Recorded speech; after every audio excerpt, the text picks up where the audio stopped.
बहुत समय पहले एक सुदूर गांव चंदनपुर में एक डरावनी किंवदंती प्रचलित थी।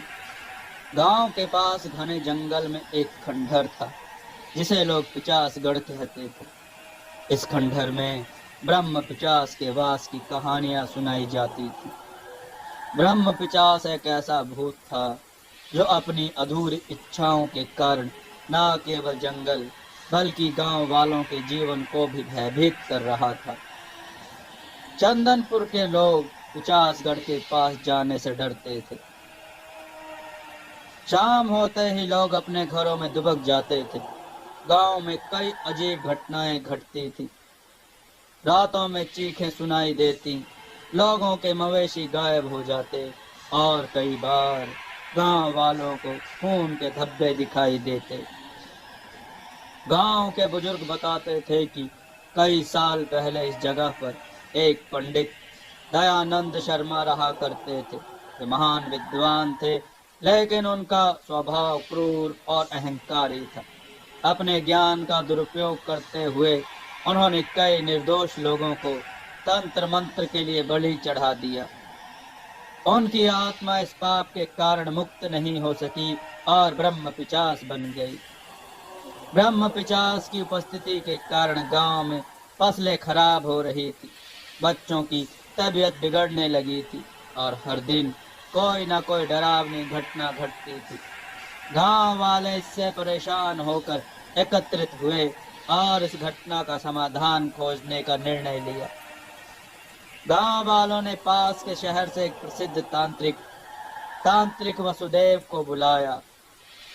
तांत्रिक ने पिचासगढ़ के बारे में सुना और गांव वालों से वादा किया कि वह ब्रह्म पिचास से छुटकारा दिलाएंगे। तांत्रिक ने गांव वालों को बताया, ब्रह्म पिचास को हराने के लिए हमें उसकी अधूरी इच्छाओं को जानना होगा।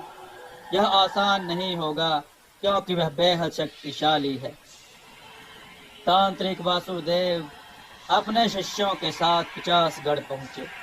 जैसे ही उन्होंने खंडर में कदम रखा, वहां अजीब अजीब आवाजें गूंजने लगी। अचानक एक भयानक साया उनके सामने प्रकट हुआ। वह ब्रह्म पिचास था। उसकी आंखें जलती हुई अंगारों जैसी थी और उसकी आवाज में भयानक गूंज थी। पिचास ने चिल्लाकर कहा, मुझे यहाँ से कोई नहीं हटा सकता। यह जगह मेरी है और मैं यहाँ हमेशा के लिए रहूंगा। तांत्रिक ने साहस पूर्वक कहा, तुम्हें यहाँ से मुक्त करना हमारा धर्म है। तुम अपनी कहानी बताओ। ब्रह्म पिचास ने अपनी कहानी सुनाई। उसने कहा, मैं दयानंद शर्मा हूँ। मैंने अपने जीवन में कई पाप किए। अब मेरी आत्मा इस खंडहर में फंसी हुई है। मैं तब तक मुक्त नहीं हो सकता जब तक कोई मेरे पापों का प्रायश्चित न करे। लेकिन ध्यान रहे, इस प्रक्रिया में तुम्हें अपनी जान जोखिम में डालनी होगी। तांत्रिक ने गांव वालों को ब्रह्म पिचास की कहानी सुनाई और उनसे प्रायश्चित की प्रक्रिया में भाग लेने को कहा। गांव के कुछ साहसी युवकों ने मदद के लिए आगे कदम बढ़ाया। तांत्रिक ने एक यज्ञ की योजना बनाई। यज्ञ में पवित्र मंत्रों और ब्रह्म पिचास की आत्मा को मुक्त करने के लिए विशेष अनुष्ठान किए जाने लगे। लेकिन इस दौरान ब्रह्म पिचास अपनी शक्तियों से बाधा डालने की कोशिश करेगा। यज्ञ शुरू हुआ। जैसे ही मंत्रोच्चारण शुरू हुआ, खंडहर में भयानक आंधी चलने लगी। ब्रह्म पिचास ने अपनी शक्तियों से डरावने दृश्य पैदा किए। उसने गांव वालों को भ्रमित करने के लिए उनके प्रियजनों के रूप धारण किए। लेकिन तांत्रिक और युवकों ने हार नहीं मानी। यज्ञ के अंतिम चरण में ब्रह्म पिचास ने अपना असली रूप धारण किया और तांत्रिक पर हमला किया। तांत्रिक ने अपनी शक्ति और मंत्रों से उसे रोका और अंत में एक पवित्र अग्नि के जरिए ब्रह्म पिचास को मुक्त किया। ब्रह्म पिचास ने अपनी अंतिम इच्छा व्यक्त की, मेरे पापों के लिए मुझे क्षमा करें, मैं अब मुक्त होना चाहता हूँ।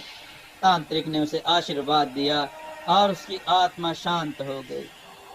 गांव में अब शांति लौट आई। पिचासगढ़ को पवित्र स्थल में बदल दिया गया और वहां एक मंदिर बनवाया गया।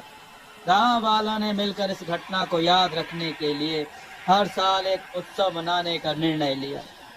मित्रों, यह कहानी हमें यह सिखाती है कि हर आत्मा को शांति और मुक्ति की आवश्यकता होती है। पापों का प्रायश्चित और क्षमा का मार्ग ही जीवन को सच्चा